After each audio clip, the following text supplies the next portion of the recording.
Francis, ayer y hoy,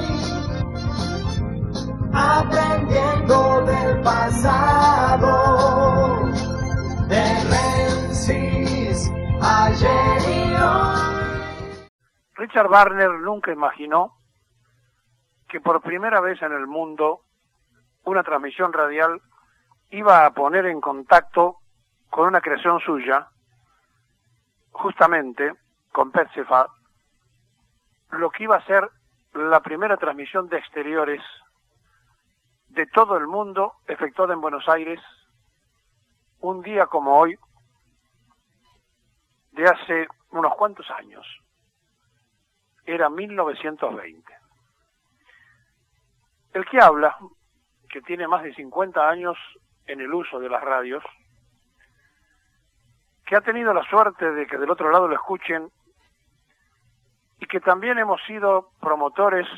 de la radio inversa, es decir, de escuchar nosotros a los oyentes, vivimos en un tiempo muy especial. La abundancia de medios de comunicación, la aparición de las redes sociales, que al igual que cuando la televisión salió, todos imaginaban que era el final de la radio. Y la radio no solo no murió nunca, sino que le lleva una tremenda ventaja a los demás medios, y que es que la gente espera a través de la radio la cosa más fresca. Hoy se ha evolucionado mucho en la televisión, los móviles de televisión son muy ágiles, la televisión está muy presta a cubrir la información, y las radios se vieron quizá relegadas a lo que antiguamente se hacía, que era estar en exteriores. Todo el tiempo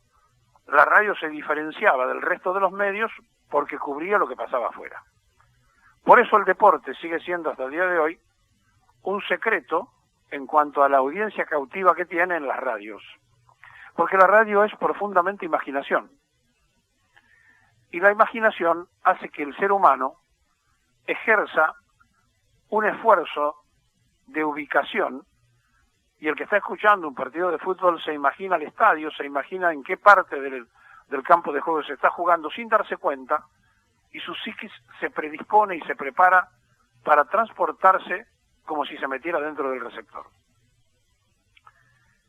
Pero en estos tiempos, donde nosotros invertimos el sistema de la radio para poder escuchar a los oyentes, y hace ya de esto mucho tiempo, lo empezamos a ejercer en plena dictadura militar, nos da la sensación que todavía no hay una valorización real de todo lo que ha pasado en la historia de la radiotelefonía mundial por aquel episodio fenomenal de los locos de la azotea, como se lo llamó a los creadores de la primera transmisión por Radio Argentina desde exteriores. Vale esto como introito en nuestro día, el día de la radiodifusión. El saludo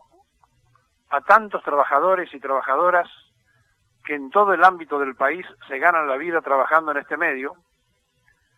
a los que se han fundido sosteniendo programas de radio y sosteniendo emisoras por esa necesidad de quererse comunicar, a los que han desaparecido y a los que están y a los que aparecen a cada rato, a las radios alternativas, a todos aquellos que de una u otra forma han modificado el tiempo presente del siglo XXI, por lo menos en la Argentina. Pero sin aquel 1920, sin aquel 27 de agosto de 1920, no tendríamos hoy este 27 de agosto del siglo XXI. Por eso nuestro eterno agradecimiento a Susini y a todos los que alguna vez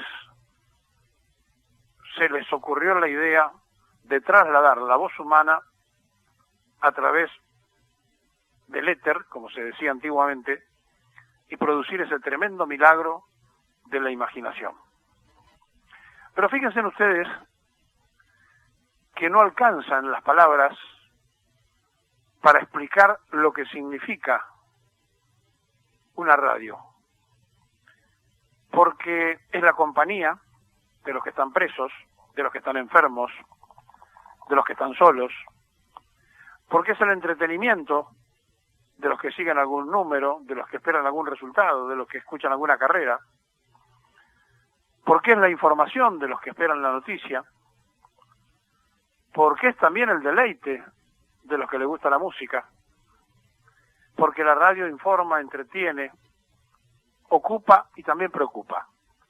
porque la radio es opinión, y como tal es subjetiva, porque el ser humano, por más que el periodista quiera decir que es objetivo, el ser humano por suerte es subjetivo, si no seríamos todos iguales, sería una cosa muy aburrida. Y en nuestra subjetividad, disfrazada de objetividad periodística, trasladamos nuestra idea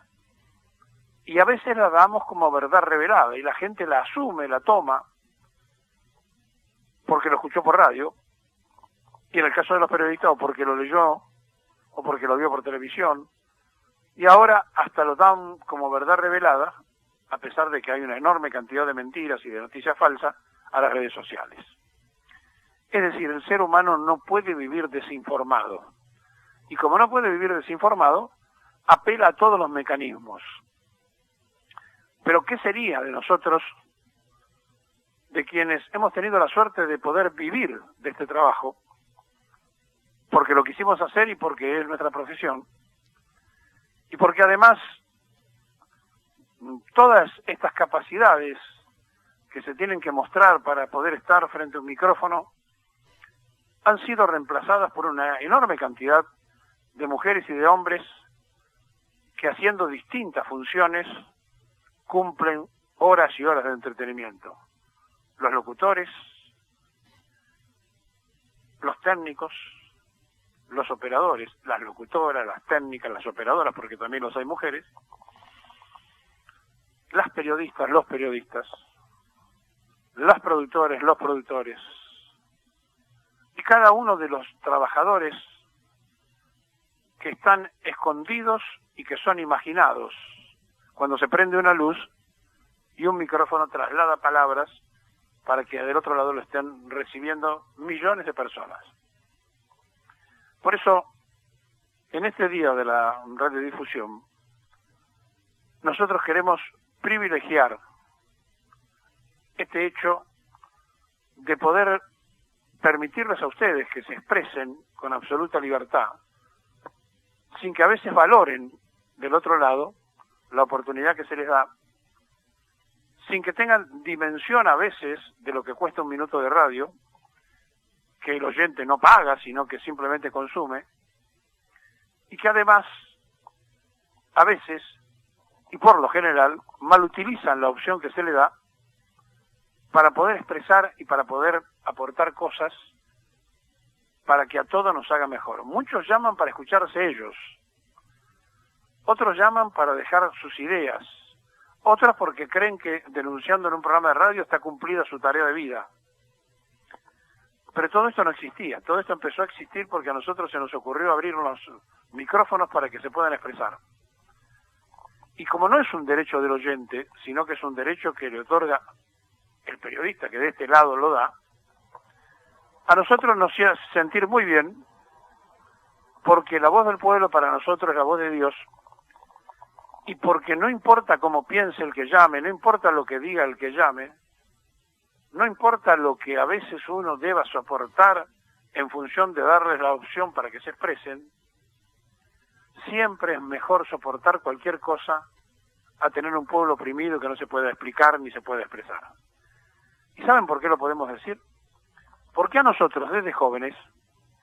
no nos dejaron expresar políticamente como sentíamos. Nos tuvieron proscritos 18 años. No podíamos votar por Perón, no podíamos elegir a quien queríamos elegir, no podíamos votar por nuestros candidatos, no podíamos expresar nuestro sentimiento.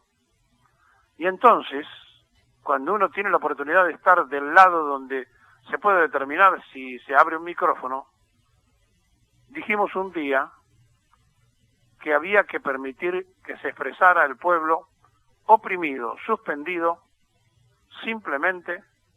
porque se les había ocurrido a los que no tenían votos, pero tenían botas, de hacer un golpe de Estado, de masacrar y de anular el pensamiento de la mayoría del país. Este ejercicio libre de poder imaginarse lo que uno quiere, de poder vertir lo que uno piensa, no tiene precio. Por eso, en el Día de la Radiofonía, aprecien esto que tienen, porque algún día no lo tendrán y será tarde para valorarlo. Aprovechen la opción, gocen de esta libertad que le da el programa, úsenlo para mejorar la calidad, para dar mejores mensajes y no para autoescucharse.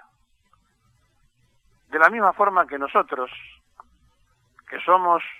por lo general los trabajadores de este medio, los primeros que nos autoescuchamos, un día dijimos, basta de autoescucharnos, escuchemos al que está del otro lado. Hagan el esfuerzo, mejoren, para aportar entre todos una mejor programación. Feliz día de la radiotelefonía.